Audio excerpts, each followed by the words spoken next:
Bonsoir mes amis. Eh bien, je suis heureux d'être de nouveau ici ce soir. La raison pour laquelle j'étais en retard, c'est que oui, comme Frère Neville l'a dit, j'étais en retard. Mais ce qui a causé cela, c'est que l'autre jour à l'église, vous savez, eh bien, je vais simplement essayer d'éviter les appels et tout. Je ne peux pas faire ça. Donc, je viens de quitter l'hôpital, quelques hôpitaux de Louisville, il y a quelques minutes. Des urgences. Donc, c'est pour cette raison que je suis arrivé un peu en retard. Je suis arrivé juste à temps pour être ici. Alors, et puis ma femme m'avait, je crois, appelé pour m'en parler. Je crois que Sir Raddle allait être ici ce soir. Elle aussi, elle était malade. Alors, ça me fait vraiment de la peine d'apprendre ça. Et j'ai quitté mon cousin à Louisville. Je viens de le conduire à Christ. C'est une bonne chose. Et c'était une maladie horrible. C'est la maladie de Hodgkin. Et il pouvait mourir d'un moment à l'autre. Je crois que le Seigneur l'a guéri pendant la nuit. Il en est de même pour le petit-fils de frère Jim Weinshardt, qui est alité là-bas avec la même chose, à l'hôpital des vétérans. Et la maladie de Hodgkin qui se développe autour du cœur et de la cage thoracique. Alors vous savez un peu ce que ça veut dire. Ils ne peuvent rien faire à ce sujet, mais ils savent que leur seul espoir, c'est Dieu. Je devrais vraiment aller à Milltown ce soir. Basti Rogers, vous vous en souvenez, il fréquente notre assemblée. Beaucoup d'entre vous connaissent frère Rogers. Il est dans un état grave. Toute la journée, il a demandé que j'aille le voir. Et la petite Georgie Carter, là-bas, a découvert, elle a été guérie il y a environ 12 ou 14 ans. Elle était restée couchée sur un lit pendant 9 ans et 8 mois. Elle ne s'était jamais levée de ce lit. Et là-bas, une fois, j'avais prié pour elle quelquefois. Un soir, je suis sorti et j'étais quelque part en train de prier. Et le Seigneur est descendu, une petite lumière qui brillait à travers un buisson de cornouiller. Il a dit, va du côté de chez Carter pour la guérison de Georgie. Elle sera guérie.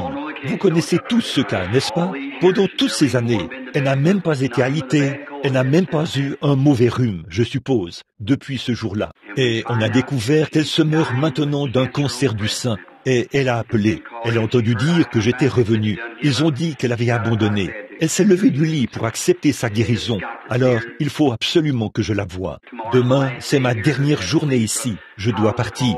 Et là, il y a des piles d'appels, à peu près comme ça. Alors, on ne sait pas quoi faire. On doit simplement faire de son mieux. Mais la chose principale, comme le frère l'a dit, la chose principale à faire, c'est qu'il faut tout abandonner pour avoir sa communion avec Jésus-Christ. Tout abandonner. Parce que, après tout, on se met à s'observer les uns les autres. Et là, on s'éloigne de Christ. Voyez-vous, je préférerais passer beaucoup de temps à communier avec lui, afin de pouvoir aider les autres. Pas vrai?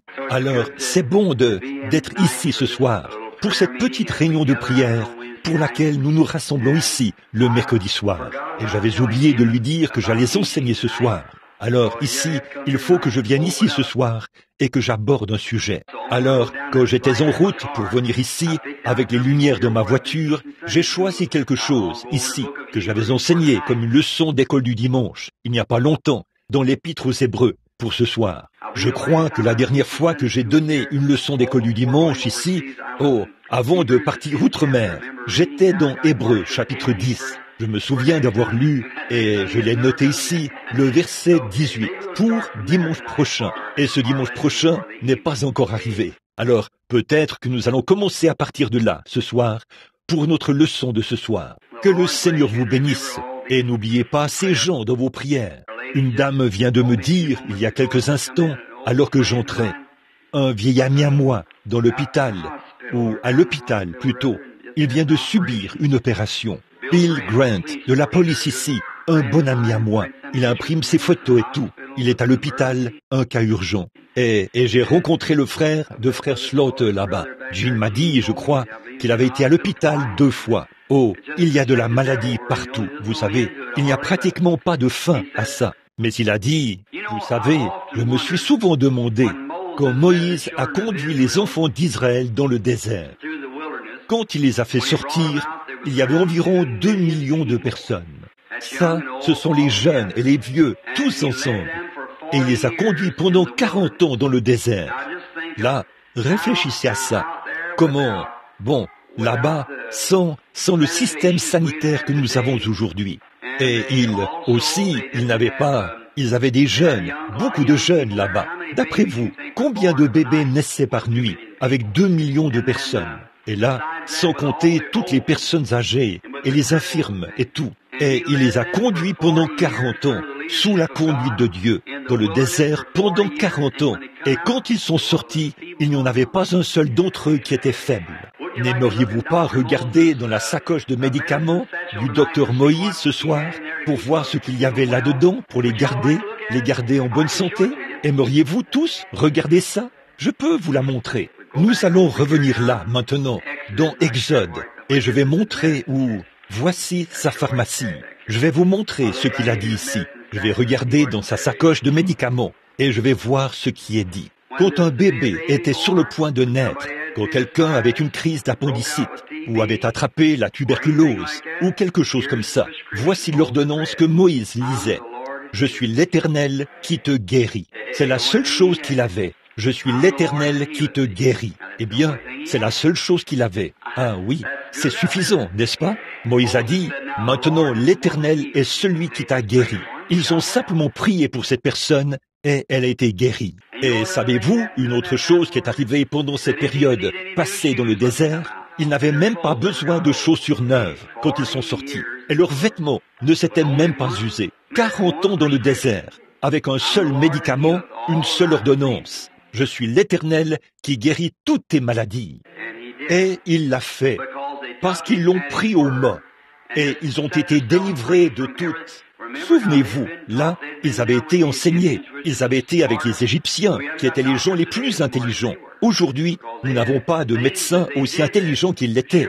En effet, il y a des choses qu'ils ont faites qui montrent que nous n'en sommes pas encore arrivés là, dans le domaine de la science. Par exemple, les Égyptiens ont construit, il y a seulement quelques jours, je suis passé près du Sphinx, là, pour voir combien grosse était cette chose. Et ces pyramides, eh bien, là-haut, d'une hauteur d'un pâté de maison, dans les airs, il y a des tonnes, il y a de gros blocs de pierre là-haut, presque aussi gros que ce tabernacle.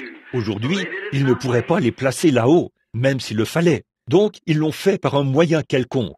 Et puis, le Sphinx, je pense qu'il faut 16 wagons plats pour y poser sa patte. Qu'en est-il de son corps? Et c'est très haut dans les airs, là. Comment ont-ils réussi à monter ça là-haut?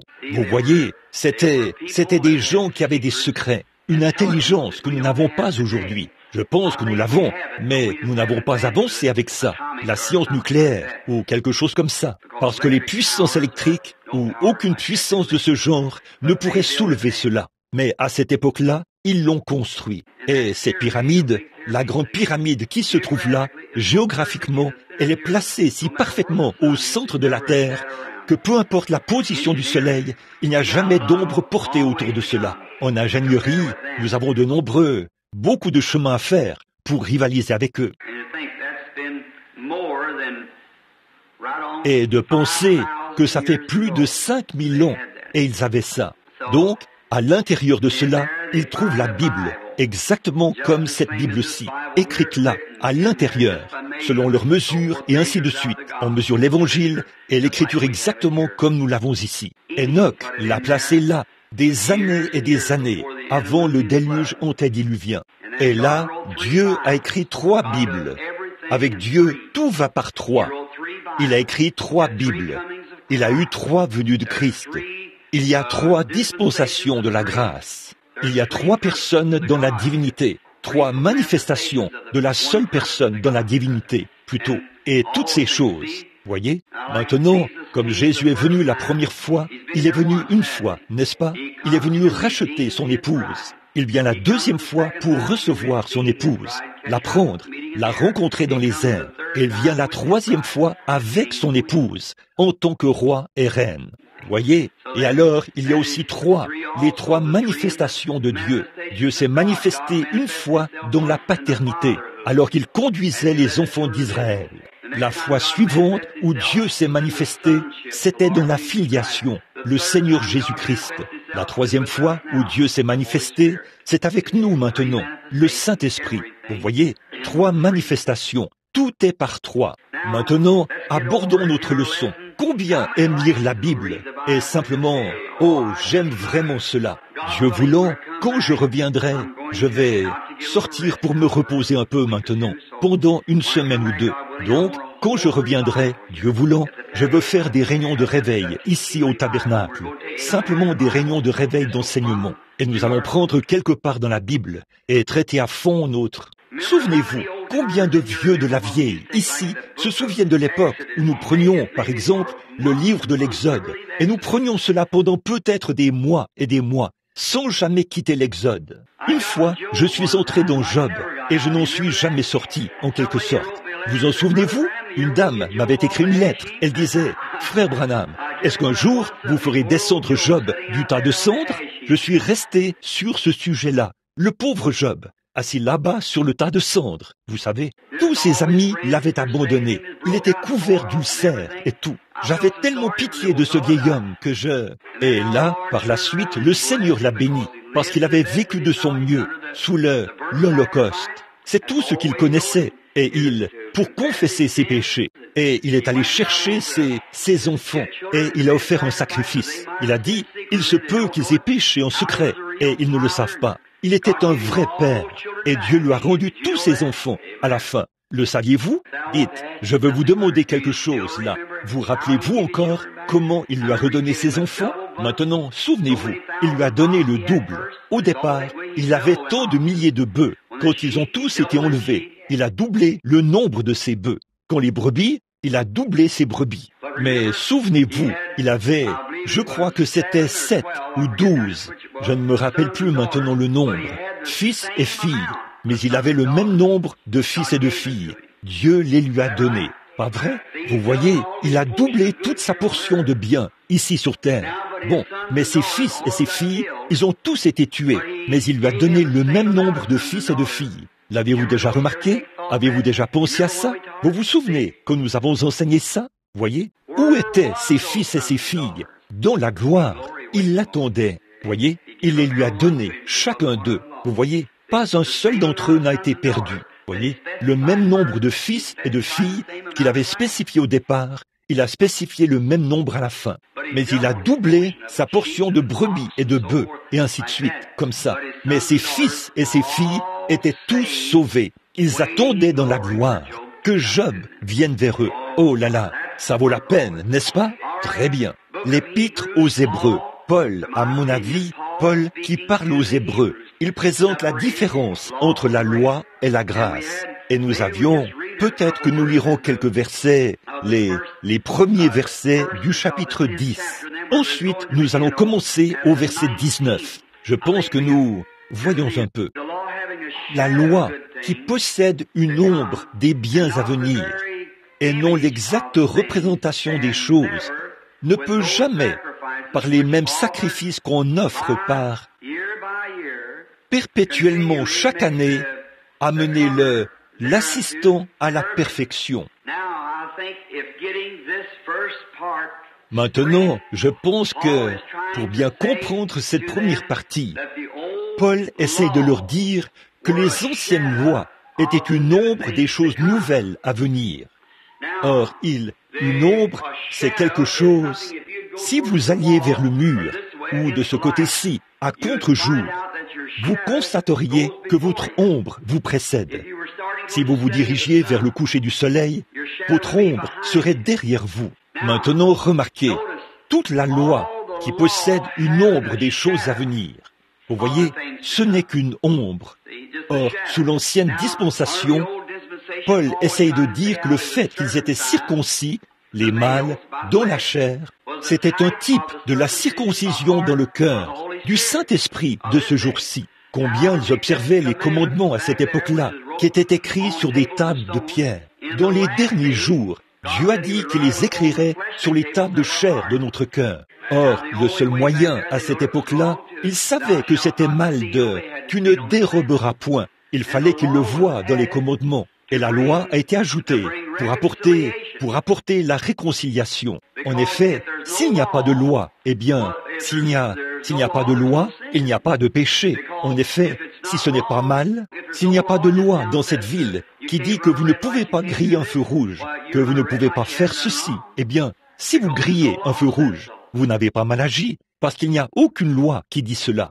Donc, la loi a produit la colère, ou a mis en lumière le péché. Vous voyez, il faisait toutes ces choses avant la loi. Et ce n'était pas des péchés, parce qu'il n'y avait aucune loi qui déclarait que c'était des péchés.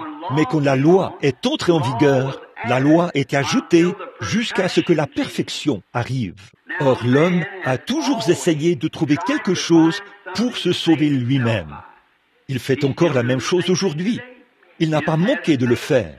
En Inde, la semaine dernière, il y a des gens qui sont venus qui étaient complètement aveugles en ayant regardé le soleil pour essayer de trouver la paix de l'âme. Certains d'entre eux, dont les ongles ont poussé du dos de leurs mains, comme ça, pour essayer de trouver la paix de l'âme. Ils disent qu'ils n'ont jamais baissé leurs mains, qu'ils l'ont gardée levée pendant 40 ans pour essayer de trouver la paix. D'autres avaient presque les pieds complètement brûlés parce qu'ils avaient marché sur des charbons ardents pour essayer de trouver la paix, pour apaiser leur Dieu. Ils s'étendent sur du verre, et ce ne sont que de vieilles bouteilles brisées et tout. Ils s'étendent sur des planches à clous et tout ça pour essayer de trouver la paix. Et il n'y a pas de paix pour eux, parce que tout ça, c'est de l'idolâtrie. Et nous ici, en Amérique, nous ne voulons pas traverser la rue à pied pour trouver la paix de l'âme, le véritable Dieu vivant. C'est vrai, mais toutes ces choses, ces idées païennes de l'homme, à l'époque où Dieu a envoyé la loi, elle a été ajoutée pour nous montrer que ces choses étaient un péché. Mais là, cette loi ne pouvait pas ôter le péché, elle ne faisait qu'amplifier le péché. Voyez? En effet, s'il n'y a pas de loi qui dit que vous ne pouvez pas faire ceci, eh bien ce n'est pas, si vous commettez ou transgressez cela, vous ne pouvez pas transgresser cela parce qu'il n'y a pas de loi à transgresser. Mais quand la loi entre en vigueur, alors le péché est manifesté. Alors ils disaient, tu ne déroberas point, tu ne commettras point d'adultère, tu ne porteras point de faux témoignages. Toutes ces choses, ils les faisaient avant, mais elles ne pouvaient pas être considérées comme un péché, parce qu'il n'y avait pas de loi contre ça. Mais ensuite, quand la loi est venue, elle a fait prendre conscience à l'homme qu'il ne peut pas dérober, qu'il ne peut pas mentir et qu'il commettre d'adultère. Et tous les commandements ne font qu'amplifier, mais cette loi n'a quand même pas ôté le péché. Cela a seulement amené l'homme à reconnaître que c'était un péché. Ensuite, quand Christ est venu pour ôter le péché. Voyez? Or, la seule chose que la loi faisait, c'est qu'il savait qu'un substitut innocent devait mourir pour le coupable. Cette loi a commencé là-bas, dans le jardin d'Éden. Et puis, là, ils offraient une brebis ou un taureau ou quelque chose. Ils le tuaient, ils jetaient le sang sur l'autel, et ainsi de suite, parce que c'était la couverture ou l'offrande d'un substitut. Mais ça ne pouvait jamais ôter le péché, parce qu'il n'y a pas assez de force dans la vie d'un animal pour faire l'expiation d'une vie humaine, parce que la vie humaine est supérieure à la vie animale. Maintenant, nous voici assis ici ce soir. Nous sommes probablement des Allemands, des Irlandais, et ainsi de suite. Quelques gens de couleur.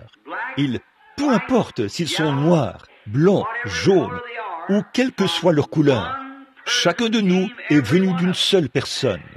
Voyez, c'est prouvé par la science que vous pouvez aller au fin fond de l'Afrique et y trouver l'homme le plus noir qu'on puisse trouver. Et si vous étiez malade, il pourrait vous donner une transfusion sanguine. Votre sang est exactement comme le sien. Ou vous pourriez aller en Chine, chercher l'homme le plus jaune qu'il y ait en Chine, et il pourrait vous donner une transfusion sanguine. Voyez? Ou l'homme le plus brun qu'il y ait en Inde pourrait vous donner une transfusion sanguine. Dieu, par un seul sang, a fait toutes les nations, tous les peuples. Mais il n'y a pas de comparaison possible entre un seul animal au monde et le sang humain. Voyez, le sang animal, chaque sang est différent, mais le sang humain est le même. Eh bien, si cela ne dément pas l'idée de certaines de ces personnes qui parlent et qui enseignent à l'école ici, que nous avons évolué à partir de la vie animale. Si c'est le cas, alors l'animal pourrait donner une transfusion sanguine à l'être humain.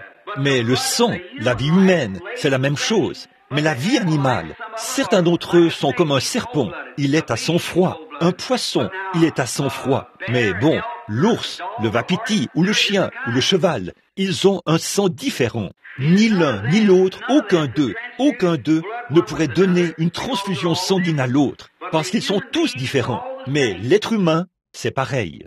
Alors, par l'offrande de sang animal, c'était seulement un substitut sous la loi, jusqu'à la venue de Jésus, qui n'était né d'aucun homme. Aucun homme sur cette terre n'était son père. Il avait une mère, et sa mère était une vierge, la Vierge Marie, une jeune fille d'environ 18 ans. Et le Saint-Esprit l'a couverte de son ombre, étant Dieu le Père lui-même. Et il a créé, celui-là même qui a créé le monde par la parole. Il a simplement parlé. Vous savez, dimanche, nous avons abordé cela. Quand Dieu parle, il doit en être ainsi.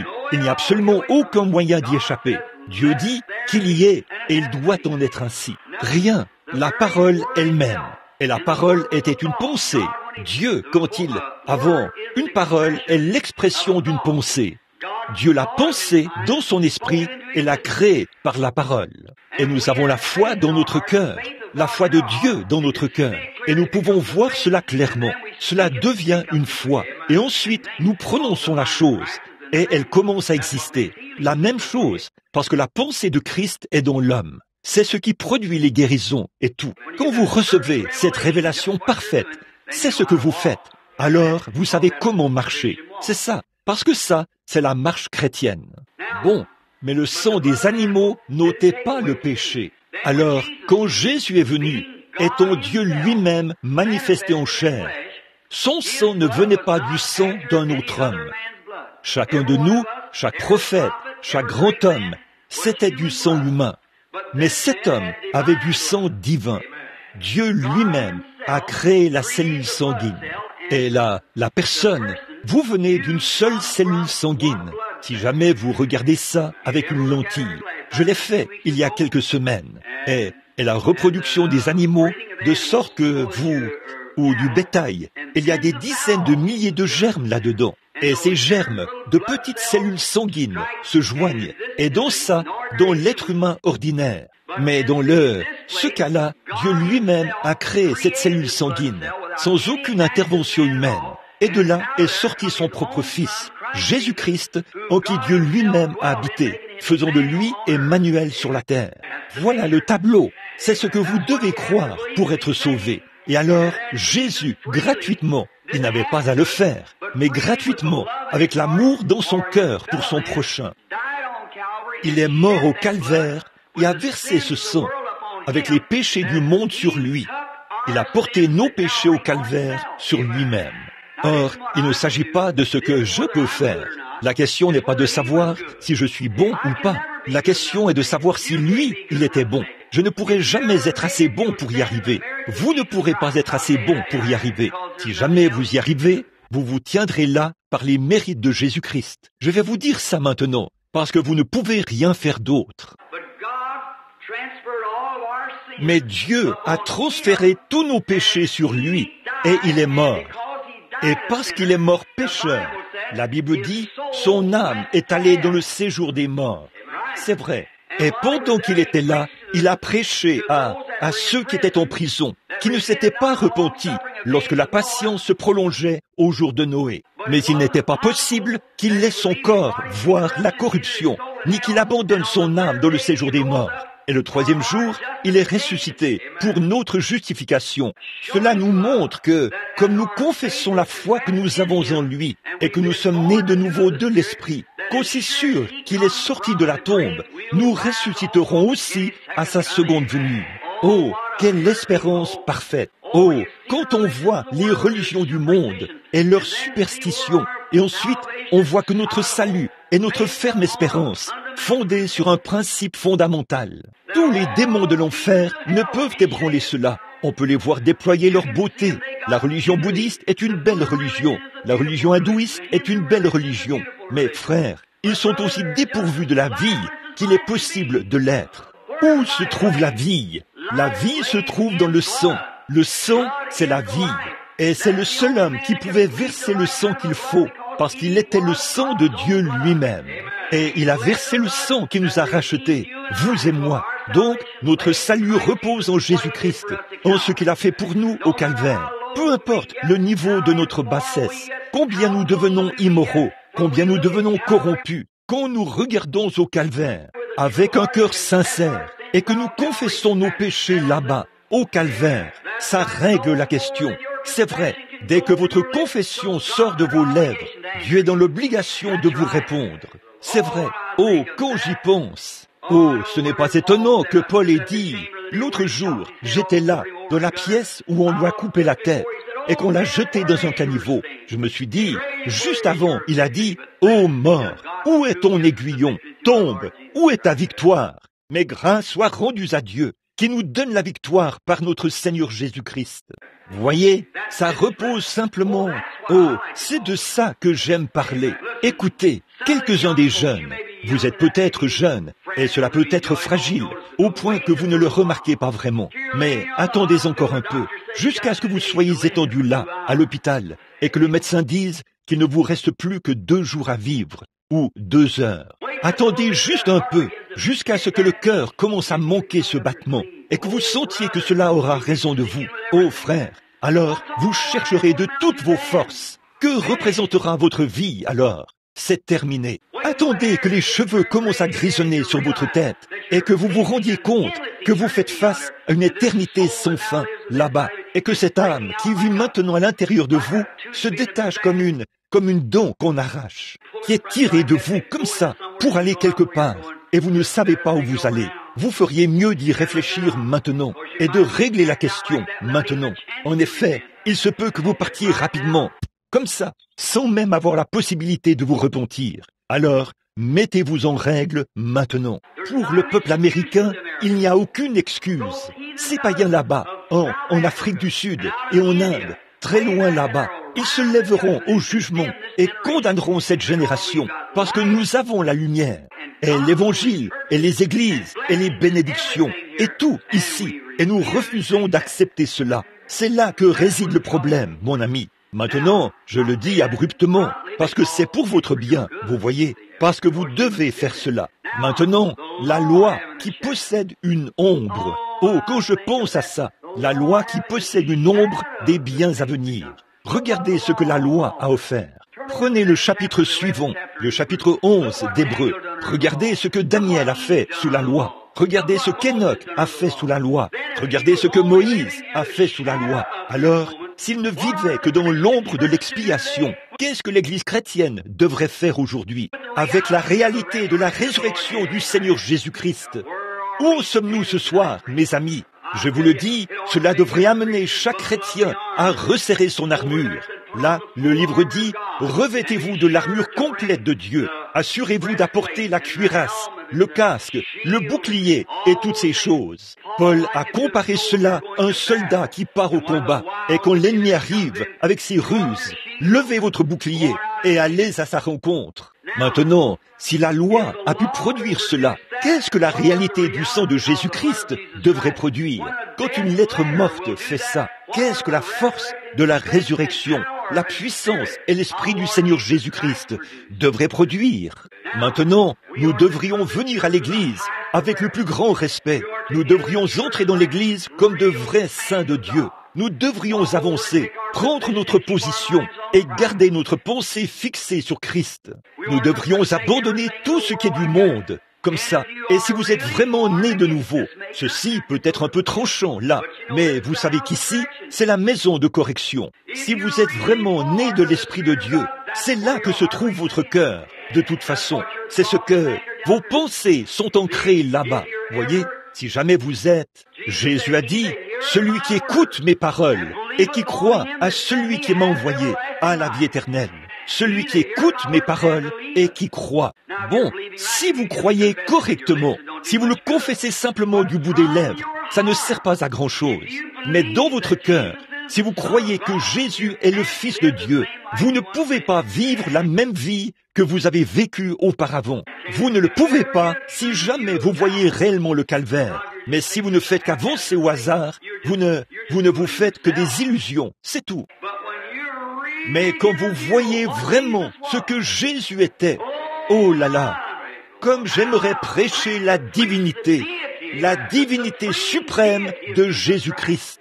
Si jamais vous pouviez prendre conscience de qui il était et de ce qu'il a fait pour vous, hommes et femmes, vos cœurs se fondraient au-dedans de vous et vous seriez prêts à vous débarrasser des saletés afin de vivre pour lui. Oh, comme c'est merveilleux! Et quelle personne il était! Si vous prenez conscience que Dieu lui-même s'abaisse, qu'il se dévoile, qu'il descend jusqu'à ce qu'il puisse entrer dans votre cœur. Quand Dieu le Père, sous la forme d'une grande nuée, s'est placé au-dessus des enfants d'Israël, et quand il s'est installé sur la montagne ce matin-là pour écrire la loi, eh bien, même si un animal touchait la montagne, il devait être percé d'un dard. Ce n'est que par la sanctification qu'il a fait monter Moïse. Il a placé Aaron tout en bas, au bas de la colline, pour surveiller et monter la garde, afin que rien... Et quand cette colonne de feu s'est posée sur cette montagne, les éclairs ont surgi et le tonnerre a grondé. L'obscurité s'est installée. Quand Jéhovah Dieu, le Créateur de toute l'éternité, s'est installé au sommet d'une montagne qu'il avait créée lui-même. L'épaisseur des nuages, les éclairs qui surgissent, la terre qui tremble, au point que ces Israélites qui étaient là-bas dans le camp, avec un sacrifice sanglant autour d'eux, ont dit que Moïse parle et non Dieu, de peur que nous ne mourions. Pensez-y, ce même grand être tout-puissant s'est humilié et s'est dévoilé, et il est entré dans un corps de chair que n'importe quel homme pouvait toucher avec ses mains. Qu'est-ce qu'il fait? Il revendique son chemin, essayant d'entrer dans l'homme. Puis, après, il est allé offrir son propre sang, alors qu'aucun autre sang ne pouvait faire l'affaire. Ce n'est pas étonnant qu'il ait été le prix inestimable venant du ciel. Ce n'est pas étonnant qu'il ait été le roi de tous les rois, quand il s'est voir dévoilé, qu'il est descendu et qu'il s'est soumis aux mains de l'homme pécheur, pour être battu, qu'on crache sur lui, qu'il soit meurtri, pendu à la croix et meurt. Quand il se tenait là, quelqu'un a dit, quand il a dit, je pourrais appeler mon Père, et il m'enverrait 10 légions d'anges, mais mon royaume n'est pas de ce monde. Et là, ces fous l'ont dit, qu'il soit mis à mort, qu'il soit mis à mort. Pourquoi ne s'est-il pas retourné pour dire que vous soyez mis à mort? Voici la raison pour laquelle il ne pouvait pas le faire, mes amis. Regardez ça, c'étaient ses propres enfants. De penser que les enfants d'un homme réclament le sang de leur papa. Si mes enfants criaient pour avoir mon sang, je ne pourrais dire que « prenez-moi ». S'il refusait de le faire, il perdait son enfant, sa création même, ses êtres humains, et c'était eux qui réclamaient son sang. Pouvez-vous imaginer les enfants qui réclament le sang de leur père? C'est pour ça qu'ils ne pouvaient pas dire non. S'il avait dit non, ils étaient perdus. Je mourrais volontiers pour mes enfants, et n'importe quel autre père le ferait. Regardez ce qu'il était, ses propres enfants qui réclamaient son sang. Et la justice de la loi exigeait le sang, et le sang des brebis ne pourrait pas le faire. Le sang des boucs ne pourrait pas le faire. Le sang du bétail ne pourrait pas le faire. Mais il fallait que le sang de Dieu lui-même le fasse. Et Dieu a été fait chair. Il a vécu ici sur terre. Cette grande personne qui faisait retentir son tonnerre au sommet du mont Sinaï était ici en chair à ce moment-là. Ensuite, il a purifié le chemin pour qu'il puisse venir vivre dans votre cœur. Et maintenant, ce même esprit qui a fait retentir son tonnerre sur le mont Sinaï vit dans le cœur humain. Comme c'est merveilleux. Oh, ça devrait faire tressaillir chaque cœur, rien que d'y penser. Maintenant, pour aller rapidement, Paul continuait au verset 5 et 6 ici. Nous essayons de nous rendre au verset 19. Alors, nous pouvons nous dépêcher. Les versets 5 et 6 et ainsi de suite. Il parlait de la façon dont les lois préfiguraient, que dans l'Ancien Testament, nous avons vu ça l'autre jour. Oh, il y a quelques mois, c'était à l'école du dimanche. L'homme est sous l'emprise du péché. Disons qu'il avait commis adultère, ou qu'il avait volé, ou qu'il avait violé le sabbat, ou un autre commandement. Alors, il devait prendre un agneau. Il devait amener cet agneau chez les anciens. Et eux, ils devaient examiner cet agneau. L'agneau devait être irréprochable. Il devait être sans défaut. Regardez la signification ici. L'agneau devait être irréprochable pour une personne qui n'était pas sans reproche. Amen. J'espère que vous le voyez. Oh là là, je me souviens d'une petite histoire Je ne sais pas si je vous l'ai déjà raconté ou pas. Ce n'est qu'une petite histoire inventée, comme ça. Là, sous la loi, si la vieille maman cheval avait un petit poulain et qu'il était un mulet, vous savez, et que ses oreilles étaient rabattues, et ses genoux cagneux, et oh, il louchait, quel horrible mulet à voir. Eh bien, ce mulet, s'il pouvait se regarder, il dirait, oh là là, quand le maître viendra, il me tuera, parce que il ne me nourrira pas. Je ne suis pas digne de vivre. Regarde-moi, quel horrible gâchis je suis. Mais si la mère pouvait répondre au petit, elle dirait, un instant, mon chéri, tu peux vivre, parce que tu es mon premier, et tu as un droit d'aînesse. Là, quand le maître viendra, et qu'il te verra dans cet état, il devra retourner chercher un agneau sans défaut, et le tuer, pour que ce mulet qui a l'air infirme puisse vivre. Vous voyez, le sacrificateur n'a jamais vu le mulet, il a vu l'agneau. La question n'était pas de savoir si le mulet était parfait, il fallait que ce soit un agneau parfait. Oh, j'espère que vous le voyez. La question n'est pas de savoir si vous êtes assez bon pour être un chrétien ou pas. La question, c'est de savoir si lui, il était assez bon. Si Dieu l'a accepté et que son sang fait l'expiation, Dieu ne vous voit pas, il voit l'agneau. Oh là là! Alors, ce petit mulet pouvait dresser sa queue en l'air, s'ébrouer, sauter, courir dans le champ, passer de bons moments. Il vivra. Mais l'un qui est parfait devait mourir pour l'imparfait. C'était moi, William Branham. Je ne vaux rien. Je ne suis pas digne de vivre. Je suis digne d'aller en enfer. Né dans une famille pécheresse, élevé comme un pécheur. Je ne vaux absolument rien. Il n'y a rien de bon en moi. C'est vrai. Mais un jour, j'ai accepté. Alléluia. Quand Dieu abaisse les regards vers Christ et que Christ a pris ma place, là, Dieu ne me voit pas. Il voit celui qui est parfait. Donc, tant que je suis ici, en lui, je suis alors amené à la perfection, pas par moi-même. En lui, pas ma perfection. Je n'en ai pas du tout. Vous n'en avez pas du tout. Mais c'est sa perfection. Par conséquent, Jésus ne s'est pas trompé quand il a dit « Soyez donc parfait, comme votre Père Céleste est parfait. » Et comment un être humain pourrait-il être parfait? Il pourrait être parfait par sa foi parfaite, en se reposant en lui et dire « Il a payé le prix pour moi. Jésus a tout payé et je lui dois tout. » Le péché avait laissé une tache cramoisie. Il l'a lavée et rendue blanche comme neige. Oh, ça fait de nous tous des méthodistes qui poussent des cris, n'est-ce pas? Quand on y pense, je crois en cela. Je crois à une expérience à l'ancienne mode qui vous fait pousser des cris. Oui, monsieur, si les enfants reçoivent la bonne sorte de vitamines, ils se sentent toujours bien, vous savez ce que je veux dire. Nous avons besoin de vitamines spirituelles dans les églises aujourd'hui. Ne pensez-vous pas? Ça me rappelle un fermier, une fois. Il avait une vieille petite.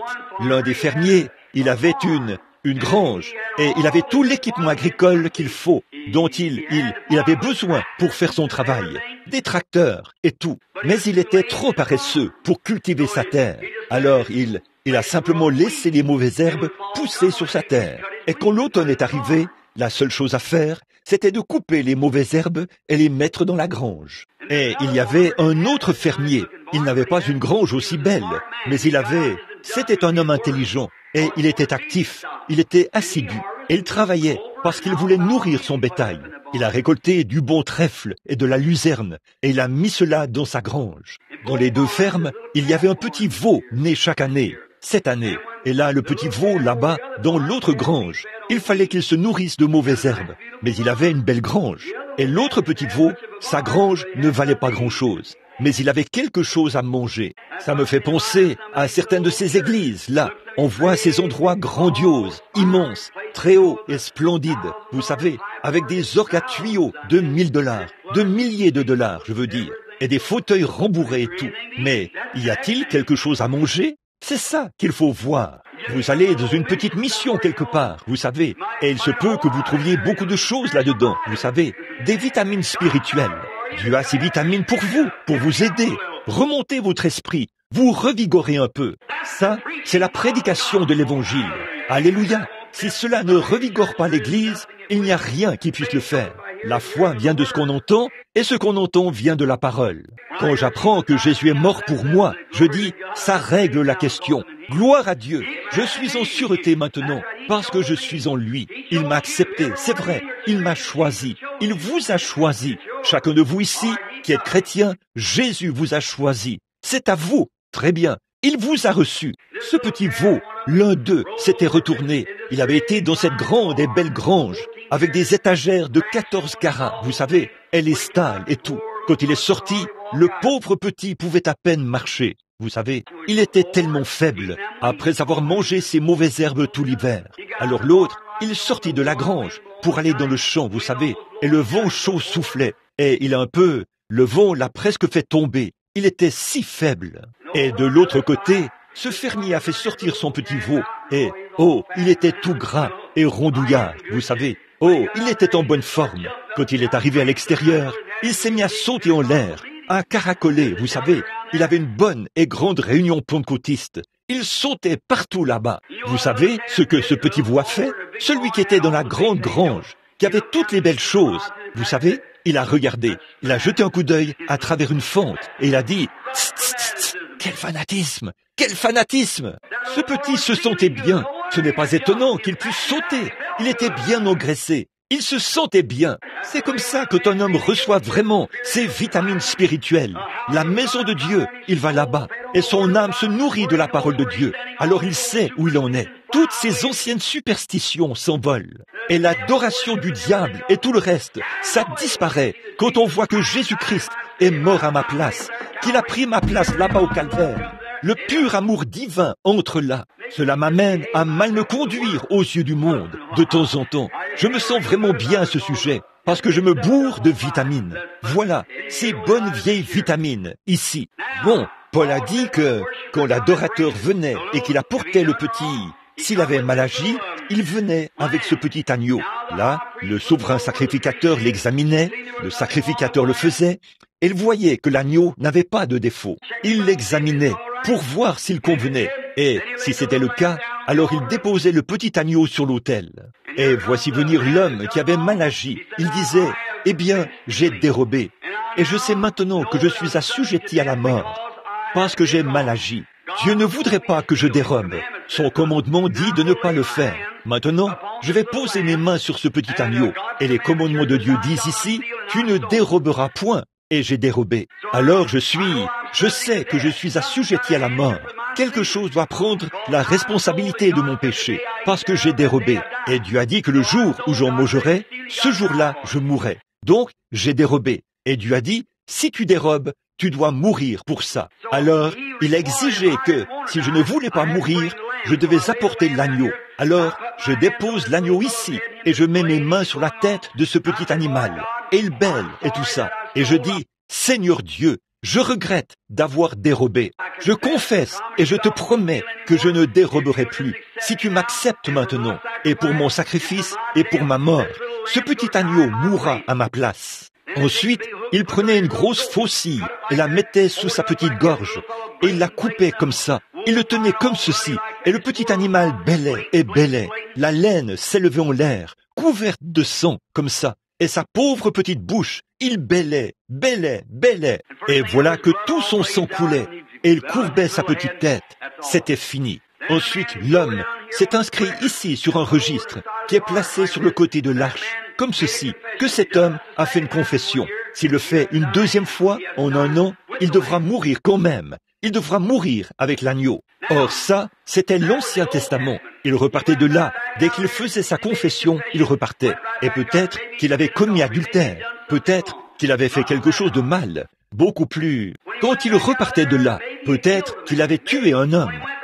Quand il repartait, de toute façon, il repartait avec la même chose dans son cœur. Ce qu'il avait quand il était arrivé. Il n'y avait aucun changement en lui. Il avait seulement, par la loi, la lettre de la loi, satisfait à l'exigence. Or, ça ne pouvait pas faire, ne pouvait pas changer son cœur. Tout ce qu'il savait, c'est que c'était mal, parce qu'il l'avait lu dans la loi, et l'agneau était mort à sa place. Alors quand Jésus est venu, vous voyez, le sang de Christ, voyez, quel genre de sang était celui qui coulait? Le sang d'un animal, la vie animale.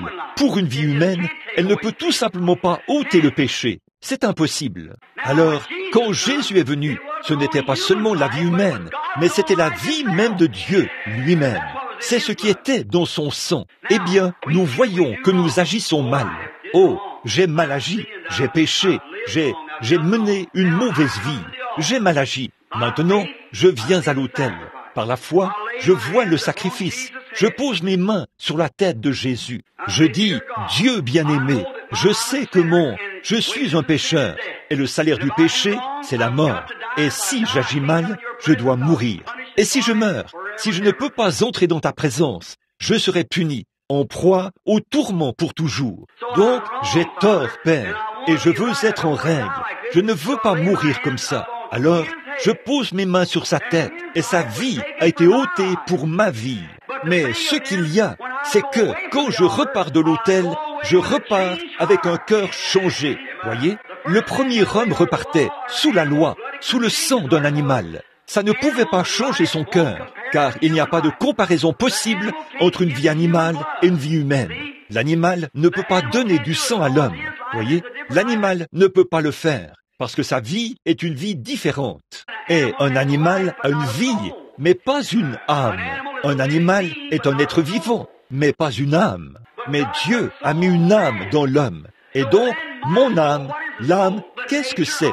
La nature de l'esprit. Et quand l'âme de Christ a été abandonnée, pas abandonnée dans le séjour des morts, mais a été enlevée par le sang, par son sang versé, quand Dieu l'a emmené au calvaire, ça a mêlé son sang là-bas sur la croix. Et quand il s'est tenu là, tournant la tête d'un côté et de l'autre, la couronne autour de sa tête, comme ceci, avec des épines, le sang qui coule sur son visage, qui ruisselle sur ses boucles, sur ses épaules. Il crie dans des langues inconnues, « Mon Dieu, pourquoi m'as-tu abandonné? Voilà l'agneau, c'est lui, c'est l'être innocent qui est mort, pour que moi, l'indigne, ma vie soit rectifiée, afin que je puisse avoir droit à la vie. C'est l'indigne, indigne. Vous êtes l'indigne pour qui cet agneau est mort.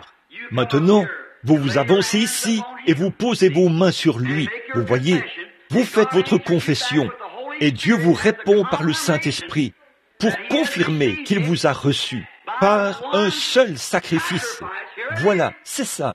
Par un seul sacrifice. Il a mené à la perfection pour toujours. Voilà, car l'adorateur venait chaque année. C'était un perpétuel, presque chaque année. Il revenait, et il fallait venir l'année suivante, ayant le même désir dans son cœur.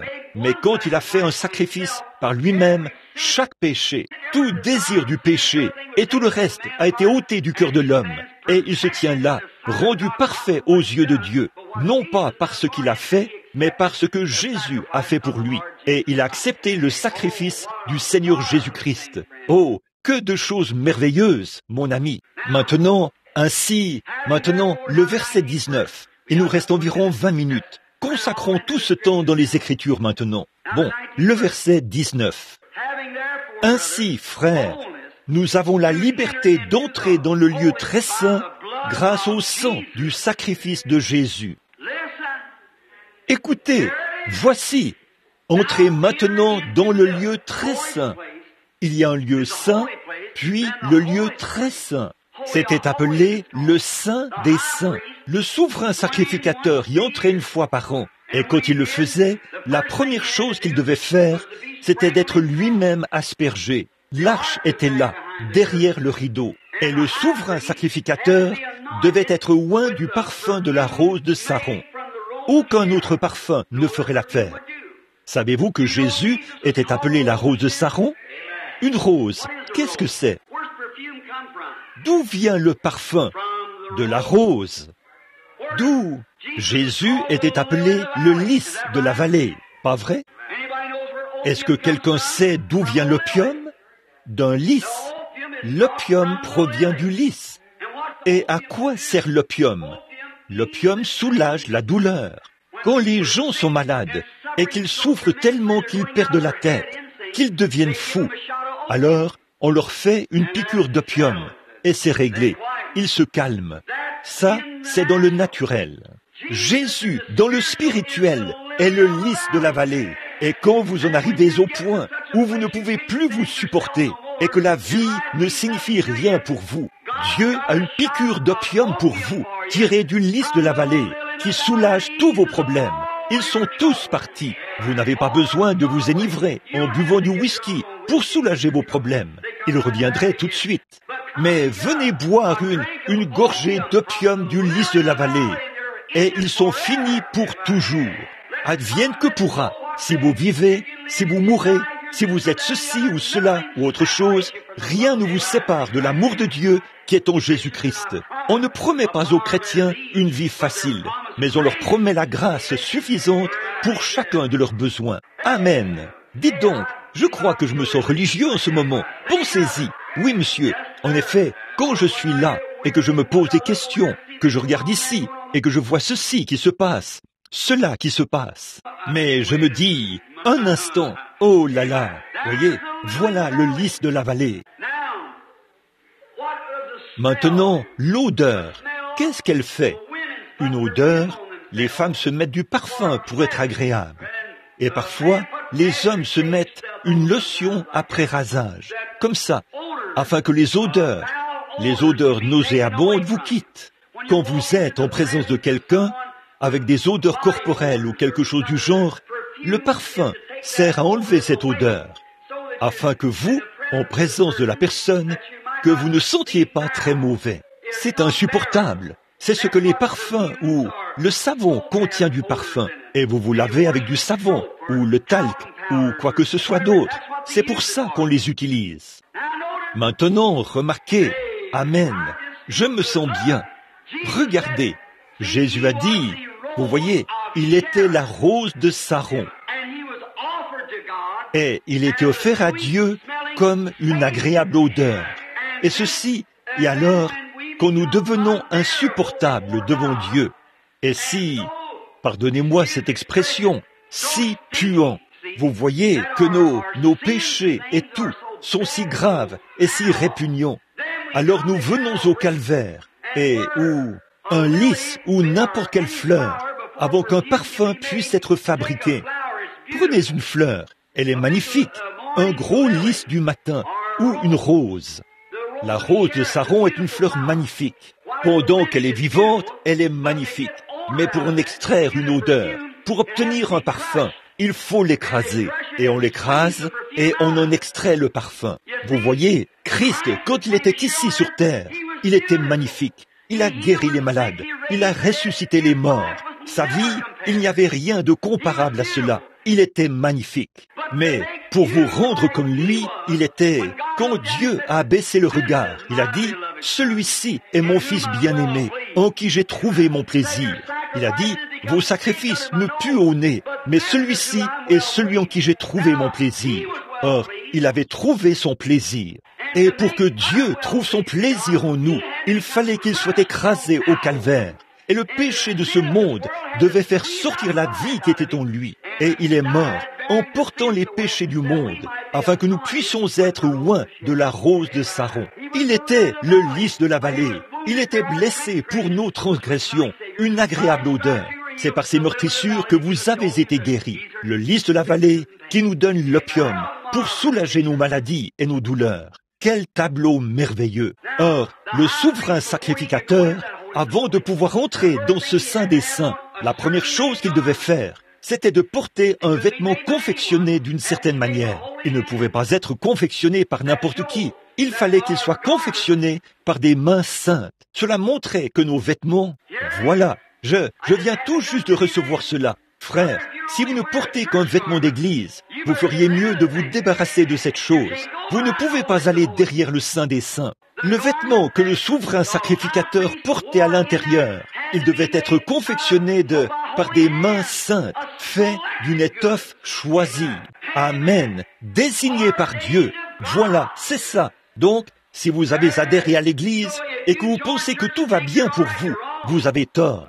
Voyez, il faut que ce soit une robe choisie par Dieu, et nos haillons, imbus de notre propre justice, ne seront pas acceptés dans sa présence. Il faut le Saint-Esprit, qui est la robe de Dieu qui habille le croyant, afin qu'il puisse aller derrière le Saint des Saints. Oh, c'est bon, j'aime ça. Ça, c'en était une nouvelle. Je n'en avais jamais avalé une comme ça auparavant. Mais c'est ça, cette sorte-là, c'est la vraie vitamine.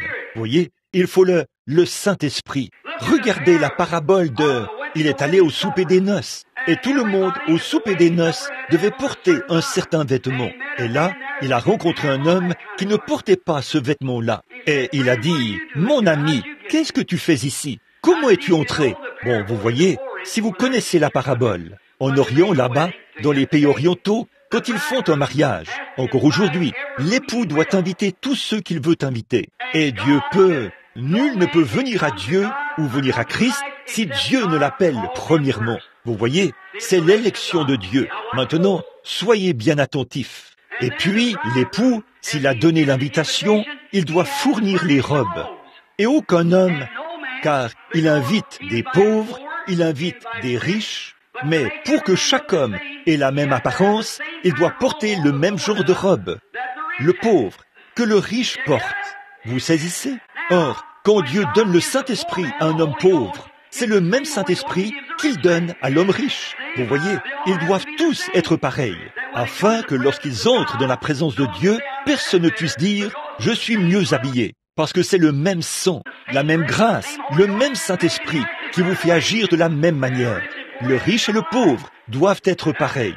Voilà, c'est exactement la parabole. Remarquez. Et puis, quand ils arrivaient avec leur invitation, les robes étaient distribuées à la porte. L'homme se tenait là, il montrait son invitation, qu'il était arrivé, et il la présentait. C'est ce qu'ils font en Inde, en ce moment.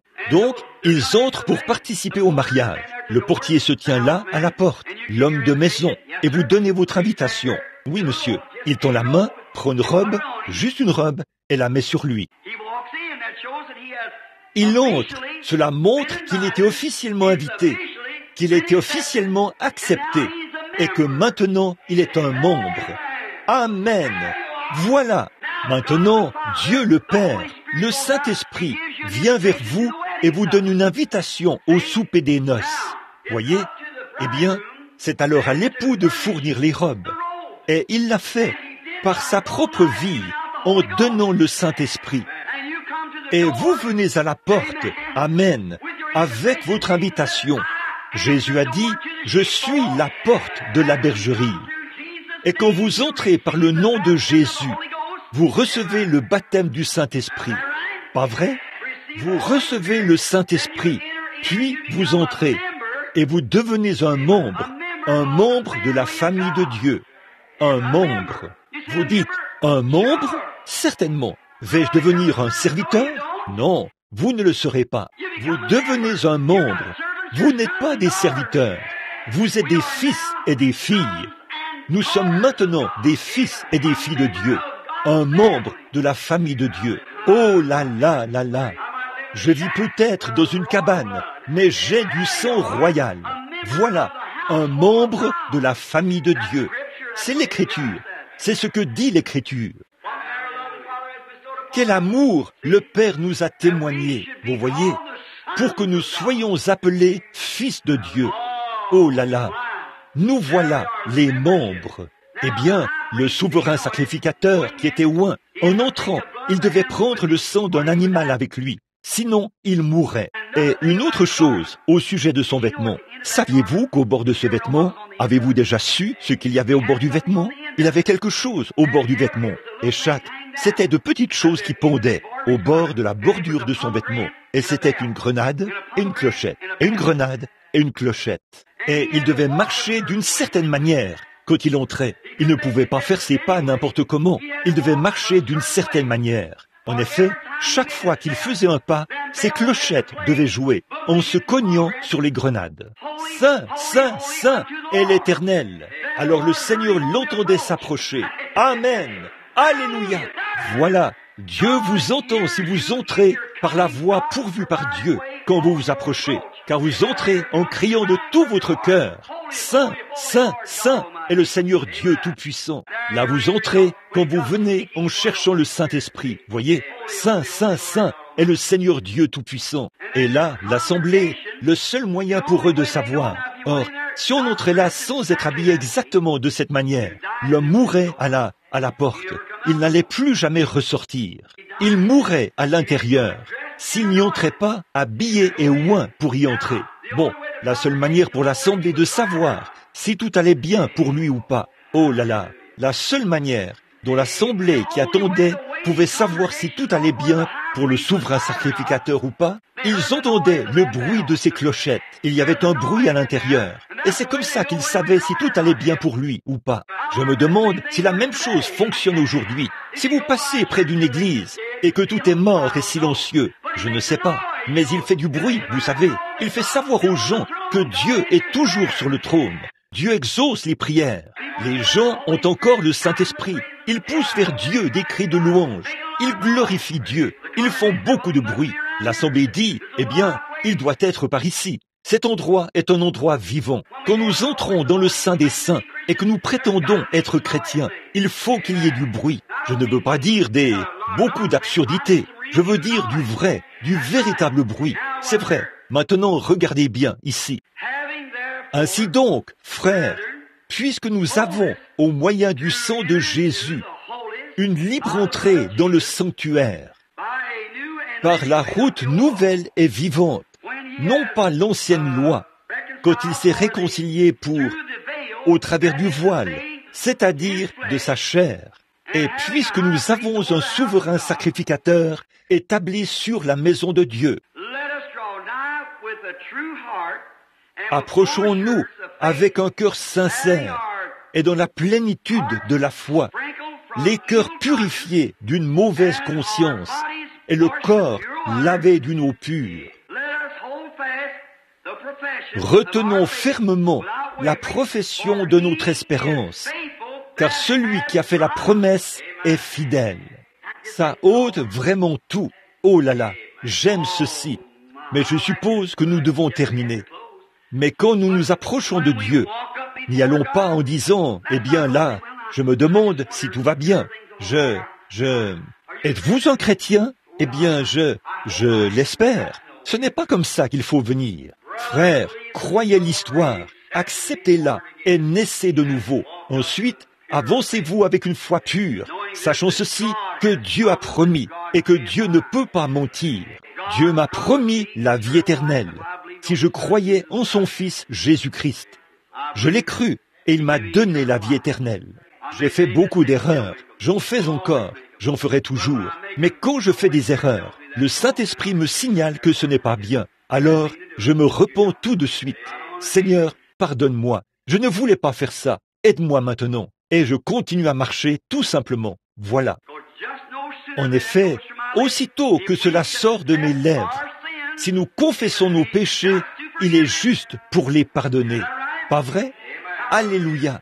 Le diable dit, sais-tu quoi? Je vais te dire une chose. Tu devais aller faire telle chose. Tu ne l'as pas fait. Ah ah, tu as péché, hein? Je dis, j'ai confessé ça. Eh bien, je vais te dire, non, ne me parle pas. Non, monsieur, j'ai une foi parfaite en celui qui m'a dit que si je confessais mes fautes, il me pardonnerait. Alors, j'ai confessé cela. Éloigne-toi de moi. De toute façon, je n'en ai rien à faire de toi. Alors continue ton chemin.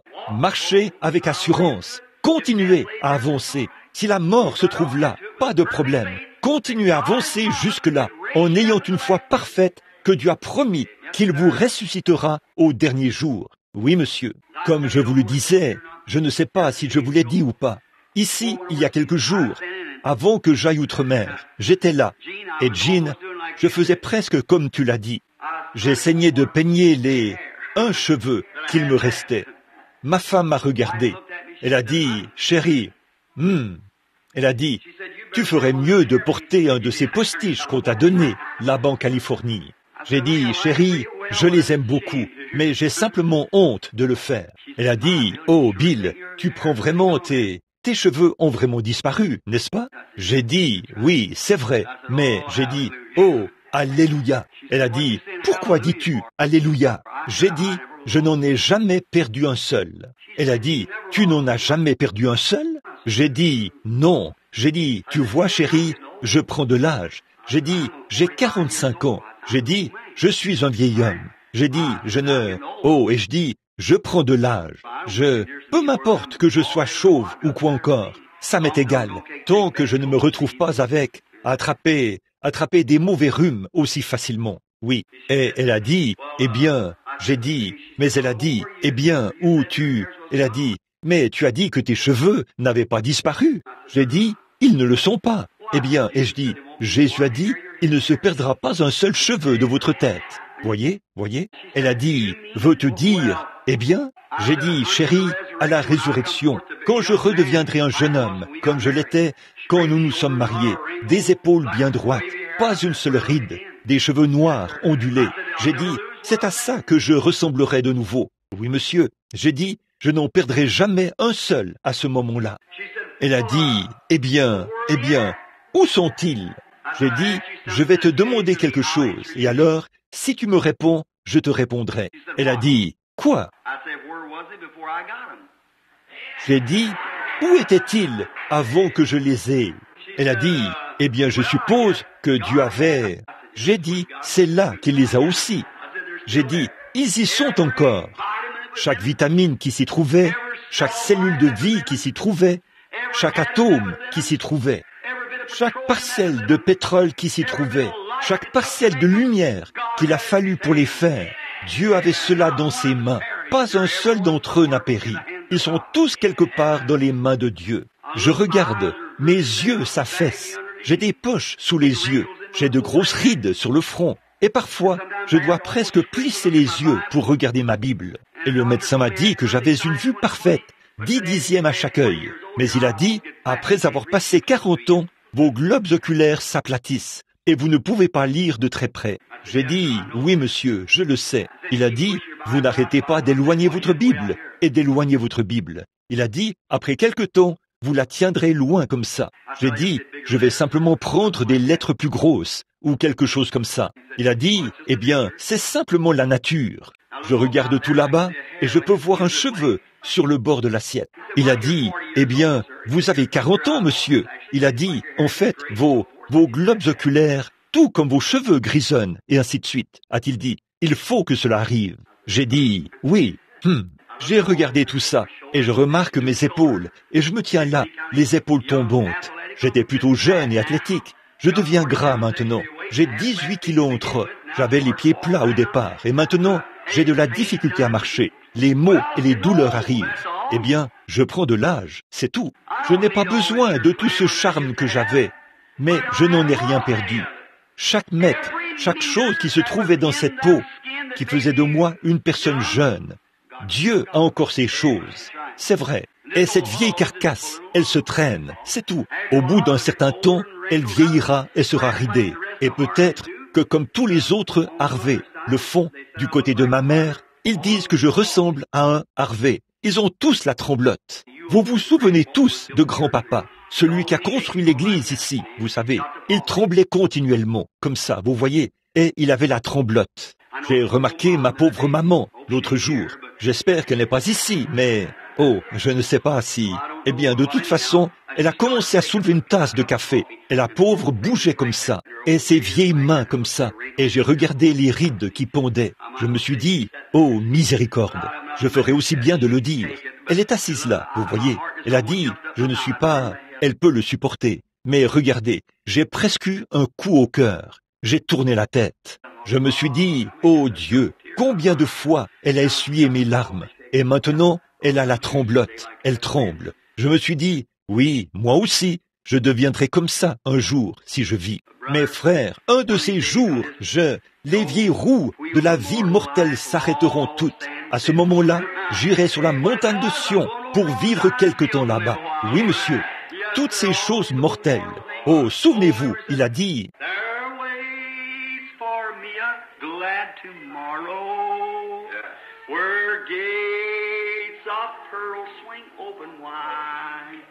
and when I cross this veil of sorrow, I'll camp up on the other side.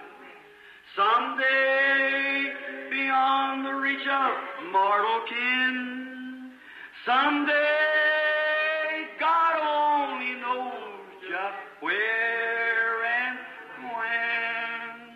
The wheels of mortal life will all stand still.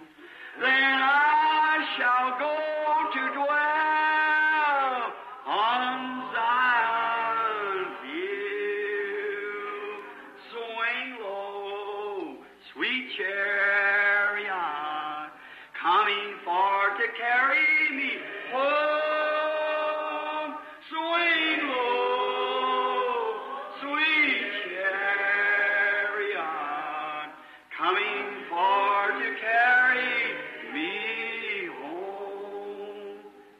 C'est vrai, la brume commencera à descendre sur mon visage. Peut-être que le médecin entrera en courant pour dire « Eh bien, Billy, ta vie est terminée. » Oh là là, je sais que cette vieille chambre noire se trouve là-bas et qu'en un seul battement de cœur, j'y entrerai. Je ne veux pas partir comme un lâche. Je veux m'envelopper dans les robes de sa justice, sachant ceci, que je le connais dans la puissance de sa résurrection. Et un jour, quand il appellera, je sortirai d'entre les morts et je revivrai pour toujours. Connaître Christ, c'est connaître la vie. C'est vrai, peu m'importe. Je ne connais peut-être pas mon alphabet, mais je veux connaître Christ.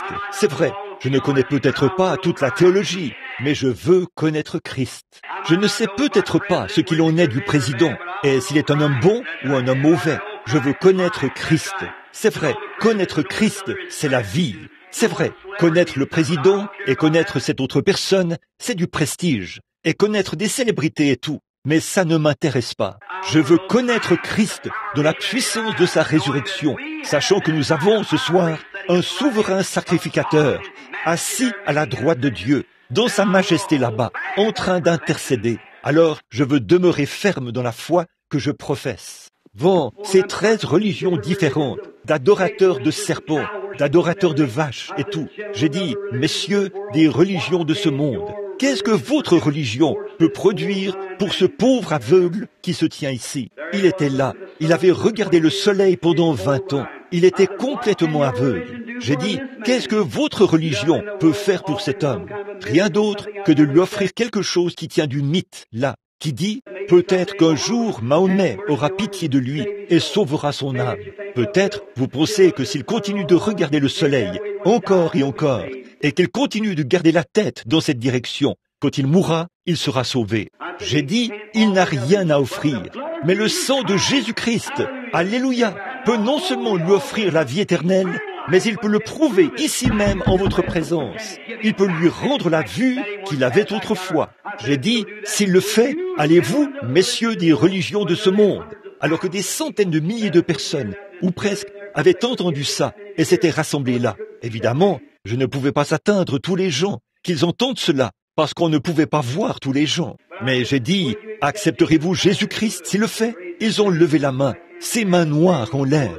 Ils allaient le faire. J'ai dit, amenez ce monsieur ici. Quand il s'est approché, j'ai dit, monsieur, vous êtes aveugle. Et si Jésus-Christ vous rend la vue, voulez-vous promettre que vous le servirez? Et il a dit, j'aimerai Jésus-Christ et je n'adorerai aucun autre Dieu que lui. S'il me rend la vue, je saurai qu'il est ressuscité des morts. J'ai posé mes mains sur lui. J'ai dit, Dieu bien-aimé, des mains mortelles, en tant qu'ouvrier, un pécheur. Mais si tu recherches des mains saintes, qui les aurait? Mais je viens par un acte de foi, car tu m'as dit de le faire. Et je ne viens pas pour paraître intelligent ou pour me vanter, mais je viens parce que tu as dit qu'il devrait le faire. Et je crois ta parole. Et maintenant, pendant que des milliers sont ici, qui sont indécis, et ils adorent des idoles et tout le reste, que l'on sache ce soir que tu es le Dieu vivant et vrai, qui a ressuscité Jésus-Christ des morts, en rendant la vue à cet homme. Et l'homme, les larmes coulant sur ses joues, il a dit, « Je vois !» Et il s'est mis à courir à toute vitesse dans le bâtiment en voyant. Oh là là! C'est la grâce infinie de notre Dieu qui, un jour, m'a sauvé. J'étais perdu, là-bas, participant aux courses de chevaux et tout le reste, le dimanche. J'étais perdu, mais maintenant il m'a retrouvé. J'étais aveugle, mais maintenant je vois. Regardez, frères, c'est cette bonne vieille religion du Saint-Esprit. La grâce à mon cœur a appris la crainte, et la grâce a dissipé mes craintes. Avec quelle joie cette grâce est apparue, à l'heure où pour la première fois j'ai cru. Oui, monsieur.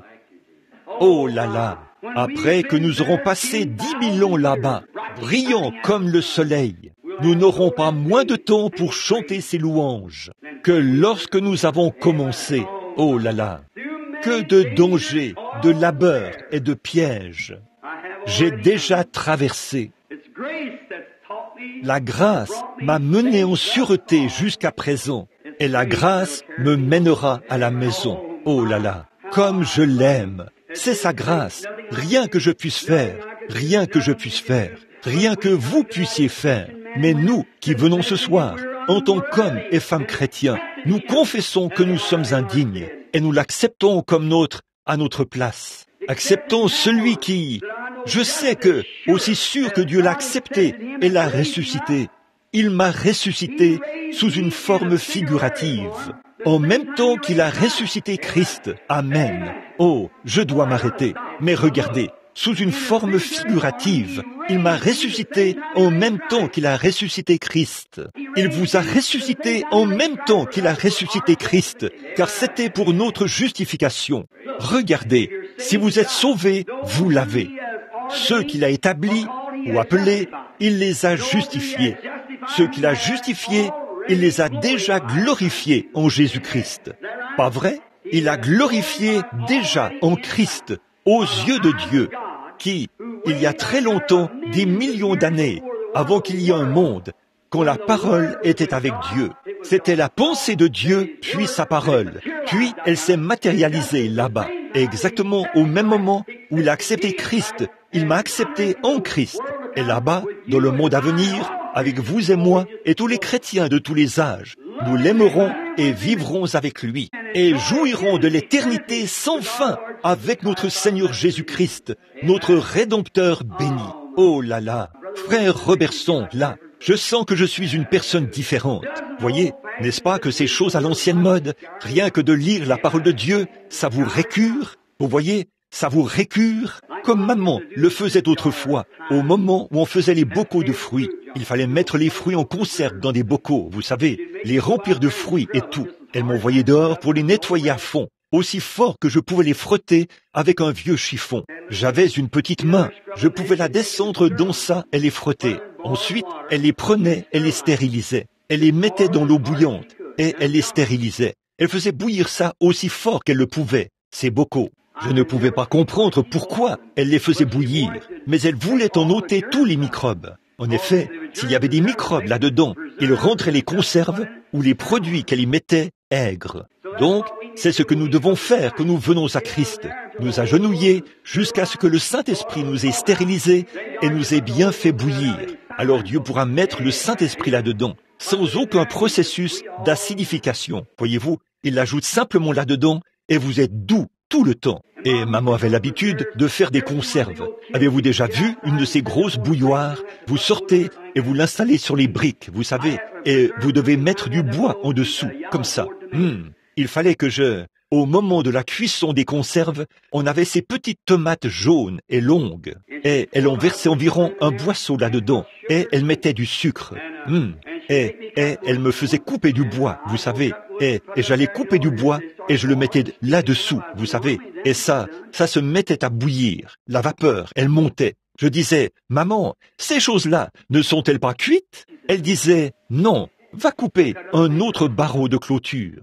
Me voilà qui arrivait, vous savez, la sueur qui coulait sur moi, et je mettais ça là-dessous. Et je disais, maman, tu penses que ça suffira? Tu ferais mieux d'aller en chercher un autre. Et elle faisait bouillir ces choses jusqu'à ce qu'elle, vous savez, que l'oxygène ou quelque chose là fasse monter cela et qu'il fasse éclater cela, vous savez, paf, paf, comme ça éclatait. Quand elles en arrivaient à ce point, elles disaient qu'elles étaient prêtes à être mises en conserve. Elles devenaient tellement chaudes qu'elles ne pouvaient plus le supporter. Et il fallait qu'elles sautent, vous voyez. Alors je suppose que c'est là où Dieu doit nous amener, vous savez, faire bouillir le diable pour qu'il sorte complètement de vous, au point où vous sautez dans la gloire. Alors vous êtes prêts pour la mise en conserve. Et Dieu vous scelle à ce moment-là, vous savez. Alors, c'est ce qu'il nous faut ici. C'est une bonne réunion à l'ancienne mode. Jusqu'à ce que toute inimitié, tout ce qui n'est pas comme Christ, que cela bouille pour faire sortir toutes ces choses de vous. Vous voyez, simplement bouilli pour faire sortir ces choses de vous, au point que vous venez dire, « Seigneur, je suis désolé. Frère, pardonne-moi. Je ne voulais pas faire ça. Je ne le ferai plus. Oh Dieu, sois miséricordieux envers moi. » Là, vous vous préparez alors à être mis en conserve. Voyez-vous, Dieu se prépare à vraiment vous utiliser. Quand vous rapportez ces choses que vous avez volées, vous savez, et que vous rectifiez la chose en disant, « Frère, je ne voulais pas voler ça. Tu sais, non monsieur. Je suis même prêt à... Je vais te payer le double pour ça. » Voyez, à ce moment-là, vous vous mettez en règle, là, vous savez. C'est vrai, c'est ce dont nous avons besoin. Oh là là, je chanterai l'ancien évangile pour vous, si vous le voulez. Chantez le couplet. Je chanterai le couplet, alors chantez le refrain. Is the old Holy Spirit, and the devil won't go near it. That's the reason people fear it, but it's good enough for me. Give me that old-time religion. Give me that old-time religion. Give me that old-time religion, and it's good enough for me. It will do when I am dying. It will make you stop your lying. It will start the devil flying, and it's good enough for me. Give me that old-time religion. Give me that old-time religion. Give me that old-time religion, and it's good enough for me. It's so good I want no other, for it makes me love my brother. It brings things from undercover, and it's good enough for me. Give me that old-time religion. Give me that old-time religion. Give me that old-time religion, and it's good enough for me. Maintenant, combien ici ont cet ancien évangile? Levez la main, dites. I got that old-time religion. Got that old-time religion. Got that old-time religion, and it's good enough for me. Maintenant, Père bien-aimé, parfois nous sommes heureux et nous nous comportons vraiment comme une bande d'enfants. C'est parce que nous sommes libres. Nous ne sommes pas sous l'emprise du mal, ni des traditions, ni de n'importe quelle chose des anciens. Nous sommes simplement dans la liberté du Saint-Esprit. Nous pouvons chanter et t'adorer, communier autour de la parole et nous réjouir. Pour cela, nous te louons, Dieu Tout-Puissant. Oh, après avoir vu tout le chaos des religions formalistes et toutes sortes d'adorations d'idoles, de penser que tu as été si bon vers moi, que tu m'as permis de te connaître dans la puissance de ta résurrection et de pouvoir en parler aux autres. Nous sommes si heureux. Bénis cette petite église ce soir, Père. Bénis chaque personne ici. S'il y a des nouveaux venus parmi nous, bénis-les, Père. Chacun d'eux. Fais de nous une bénédiction pour les autres. Garde la puissance de Dieu sur nous. Sanctifie nos âmes des mauvaises pensées. Et si le mal se présentait sur notre chemin, puissions-nous rapidement tourner la tête, Seigneur, et marcher dans l'autre direction. Et maintenant, Père, nous te prions de nous bénir tous ce soir. Donne-nous des moments merveilleux. Et maintenant, alors que nous allons appeler les malades et les affligés, nous te prions de guérir chacun d'eux, que la gloire reçoit la gloire de tout ce qui est fait ou dit, car nous le demandons au nom de Christ. Et pendant que nous avons la tête inclinée, si quelqu'un parmi vous ici voulait dire, « Frère Bill, maintenant, dans mon âme, j'aimerais suivre la voie acceptée par Dieu, la voie pourvue par lui. » Et j'aimerais vous demander, pendant que personne d'autre ne regarde, je vais lever la main pour dire, « Frère Bill, priez pour moi, afin que Dieu me donne sa grâce et fasse de moi un meilleur chrétien. » Voudriez-vous lever la main? Que Dieu vous bénisse. Vous, c'est bien, très bien. Père, tu vois leurs mains, et je te prie d'accorder ces bénédictions, que ton amour et ta grâce reposent sur eux tous. Et s'ils ont péché, ou s'ils ont fait quoi que ce soit, alors Père, je te prie de les pardonner. S'il y a quelqu'un au milieu de nous ce soir, Seigneur, n'importe où dans le bâtiment, homme ou femme, garçon ou fille, qui n'est pas tout à fait sauvé et sous le sang, Père, je te prie de le faire maintenant même, et puisse-t-il devenir des croyants. Et tu as dit, si tu peux croire. Et nous croyons quoi? Nous croyons que Dieu a envoyé son Fils dans ce monde et qu'il a été fait pécher à notre place. Nous ne valons rien et nous confessons que nous ne valons rien du tout et nous l'acceptons comme notre Sauveur. C'est ce que nous croyons, Père. Par cela, tu nous donnes la vie éternelle. Oh, nous sommes si heureux. Tu as dit que tu nous la donnerais parce que nous avions cru en ton Fils. Et Jésus lui-même a dit que si nous croyons en lui, nous avions la vie éternelle. Donc, nous en sommes reconnaissants. Maintenant, bénis-nous ce soir et pardonne chaque péché et que pas une seule personne qui a assisté à cette réunion ce soir ne soit rejetée, mais qu'ils aient la vie éternelle. Parce qu'ils se sont rassemblés ici ce soir et qu'ils ont cru en toi. Et Père, je te prie de veiller sur eux maintenant et bénis-les dans tout ce qu'ils font ou disent. Et puissent-ils venir à toi en paix au dernier jour. Puissions-nous tous nous rassembler là-bas et nous souvenir de ce soir où nous avons été ensemble. accorde-le par le nom de Jésus. Amen. Que Dieu vous bénisse, mes chers amis. Et maintenant, Teddy va venir ici au piano. Et ceux pour qui on doit prier, si vous voulez bien vous rassembler autour de l'autel rapidement. Nous n'allons prendre que quelques minutes de plus. Nous allons essayer de sortir à 21h30. Si vous venez maintenant, eh bien, j'ai ici une lettre à lire que quelqu'un m'a envoyée ici. C'est peut-être important pour moi de la lire tout de suite. Alors, et tous les autres, restez à votre place, pendant que ceux pour qui on va prier, je sais que Sir Raddle est ici pour qu'on prie pour elle. Si quelqu'un d'autre, eh bien,